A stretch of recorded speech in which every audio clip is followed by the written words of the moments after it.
Unhappy wives. अस्सलाम वालेकुम जी, मैं हूं डॉक्टर ताहिरा रुबाब। मैं एक माहिर नफ्सियात होने के साथ साथ रिलेशनशिप थेरेपिस्ट और सेक्स थेरेपिस्ट हूं। व्यूअर्स, आज की इस वीडियो में हम बात करने वाले हैं कि अनहैप्पी वाइफ्स जो होती हैं, यानी नाखुश बीवियां जो होती हैं, उनके कौन से सर्टन बिहेवियर्स होते हैं जो कि वो शो कर रही होती हैं और जिनसे हमें पता चलता है कि बेसिकली वो अनहैप्पी है अपनी मैरिज में और वो इतनी खुश नहीं है। उनमें से कुछ बिहेवियर जो है वो हमें कॉमनली नजर आते हैं, कुछ जो है वो अक्सर उतने ज्यादा जो है वो नजर नहीं आते। और उनमें से बहुत सारे ऐसे बिहेवियर्स होते हैं जो कि साइकोलॉजिकल होते हैं, कुछ ऐसे बिहेवियर्स होते हैं जो कि साइकोलॉजिकल तो नहीं होते मगर वो सोशली क्योंकि एक्सेप्टेबल ज्यादा होते हैं तो लोग फिर उसको अडॉप्ट कर लेते हैं। उसमें सबसे पहला जो बिहेवियर है वो अक्सर अनहैप्पी वाइफ्स जो होती हैं वो हमें अटेंशन सीकिंग के लिए नजर आती हैं कि वो अक्सर बीमार जो है वो रहती हैं या बीमार होती हैं या फिर बीमार रहने का जो है वो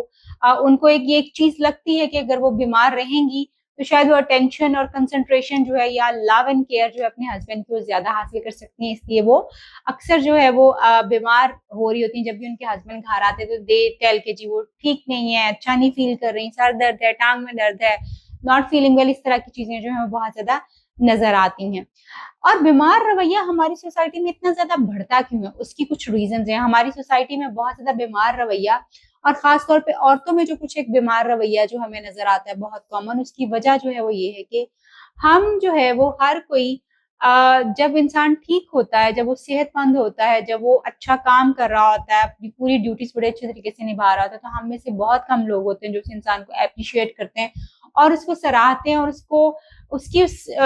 जो वैल्यूएबल वो चीजें कर रहा होता है हमारी लाइफ में उनको हम एक्नॉलेज करते हैं। मगर जैसे ही वो इंसान बीमार होता है तो हम फौरन जो है उसकी हर चीज को एक्नॉलेज करना शुरू कर देते हैं क्योंकि हमें पता चलता है कि इसने कितनी चीजें मैनेज की हुई होती हैं। और उसके साथ साथ जो है जब तक कोई इंसान बीमार होता है नहीं होता हम उसका हाल अहवाल नहीं पूछते। हमारे यहाँ पे बीमार रवैयों को रीइंफोर्स करने का जो कल्चर है वो बहुत ज्यादा कॉमन है। यानी बीमार की तमारदारी के लिए हर इंसान के पास टाइम भी होगा, पहुंचेगा भी, आउट ऑफ द वे जाके उसके लिए हेल्प भी करेगा। मगर जब कोई इंसान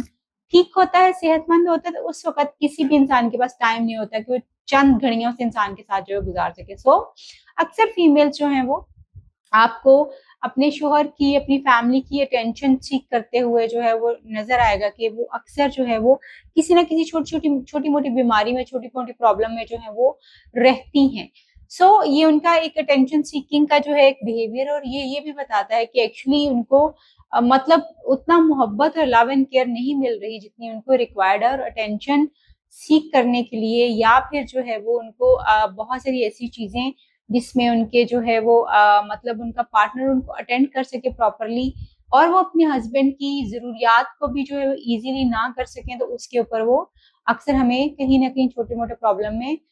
हमें नजर आती हैं। जैसे सर दर्द हो सकता है, शोल्डर्स में दर्द, जो कि एक्चुअली होता भी है, इसमें ऐसी बात नहीं कि होता नहीं है, मगर ये चीजें काफी कॉमनली प्रैक्टिस होती हैं हमारी सोसाइटी के अंदर। दूसरी इंपॉर्टेंट चीज जो नाखुश वाइफ्स होंगी वो यकीनी तौर पे जो है वो अपने मोबाइल में आपको बहुत ज्यादा इन्वॉल्व नजर आएंगी। टीवी ड्रामास देखने के लिए उनके पास बहुत ज्यादा टाइम होगा मगर वो अपने शोहर को जो है उतना ज्यादा टाइम नहीं दे रही होंगी। ऑफकोर्स उसकी रीजंस होंगी कि वो कहीं ना कहीं बहुत ज्यादा बैडली हर्ट हुई होंगी। ये अनहैप्पी वाइफ्स क्यों होती हैं इसकी रीजंस मैं जरूर बताऊंगी अगली किसी वीडियो में, बट अभी मैं इनके बिहेवियर्स के ऊपर फोकस किए हूँ।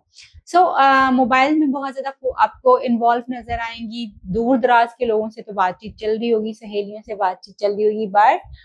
जो घर में लोग हैं उनके साथ उतना ज्यादा इंटरेक्शन होगा। बच्चों के साथ जरूर होगा मगर लाइफ पार्टनर के साथ इंटरेक्शन उतना ज्यादा उनका नहीं होगा। तीसरा उनका जो एक बिहेवियर बहुत ज्यादा कॉमनली नजर आता है वो ये कि अक्सर आप खवातीन जो है वो नजर आती हैं जो कि खुला के बारे में कहती हैं कि वो खुला ले लेंगी, छोड़ दें, अगर आपको इतना ही मसला है तो आप छोड़ क्यों नहीं देते। इस तरह की जो धमकियां देना है वो बहुत कॉमनली नजर आती हैं, खासतौर पे उन फीमेल्स के अंदर जिनको एक तो ये बिल्कुल नहीं डर होता कि उनके हस्बैंड उनको छोड़ सकते हैं क्योंकि उनको यकीन होता है कि वो उनको कभी नहीं छोड़ेंगे। दूसरा ये उन खवातीन में हमें ज्यादा नजर आता है जिनमें ये टेंडेंसी जो कि अनहैप्पी मैरिज में जो है वो होती हैं, they don't want to continue, मगर क्योंकि वो उसमें से निकल नहीं सकती तो फिर समटाइम्स जो है वो ये कहती हैं कि वो खुला ले लेंगी या फिर आप उनको जो है वो डाइवोर्स जो है वो देते हैं। पांचवा एक इम्पॉर्टेंट चीज जो मैंने बहुत ऑब्जर्व की है और लोग आजकल बहुत ज्यादा रिपोर्ट करते हैं वो है कमरों का अलग हो जाना। मतलब एक सर्टेन एज के ऊपर जाके, एक सर्टेन टाइम के ऊपर जाके मैंने बहुत सारे कपल्स जो कि अपने लेट मैरिज ईयर्स में होते हैं, मसलन 20 years, 15 years, 25 years, 30 years, even 35 years, तो मैंने देखा है कि उनके इतना लंबा साथ रहने के बावजूद भी उनकी अनहैप्पी मैरिज जो है that has not turn into a happy marriage, और अल्टीमेटली उन्होंने अपने रूम्स जो है वो एक दूसरे से सेपरेट कर लिए और अब वो सेपरेट रूम्स में रह रहे होते हैं। यानी उनका बीवी का रूम जो है वो सेपरेट कर लेती, she does not want to live with you any more, क्योंकि she has done a lot already, वो पहले ही अपनी तरफ से इतना ज्यादा कर चुकी है और वो अब मजीद चीजों को जो है वो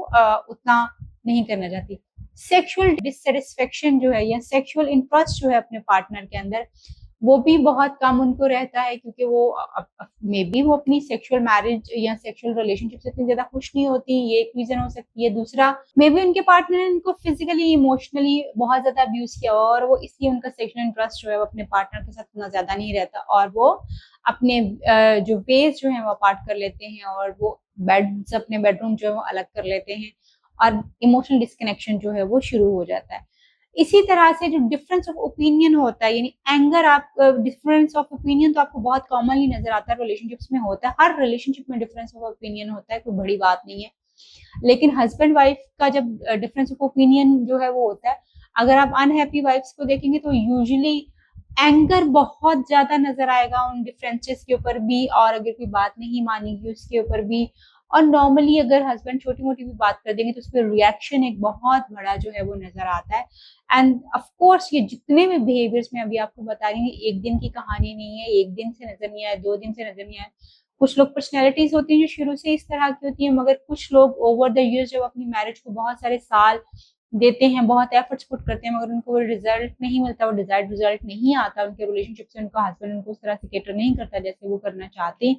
थे, तो ultimately they turn into unhappy wives, यानी वो अनहैप्पी जो है वो होना शुरू हो जाती है। उम्मीद करती हूँ कि अगर आपके घर में ऐसा कोई बिहेवियर है, वो आपको ये पहचानने में जरूर कोशिश करेगा कि आपकी वाइफ अगर अनहैप्पी है तो आपको अपने किस बिहेवियर के ऊपर काम करना है ताकि आपकी वाइफ जो है वो हैप्पी हो सके। अगली वीडियो में इसकी रीजंस पे बताऊंगी और मैं जरूर शेयर करूंगी कि डिफरेंट स्टेजेस ऑफ मैरिज के ऊपर किस तरह के लोगों के बिहेवियर जो है हो जाते हैं और फिर हम उनको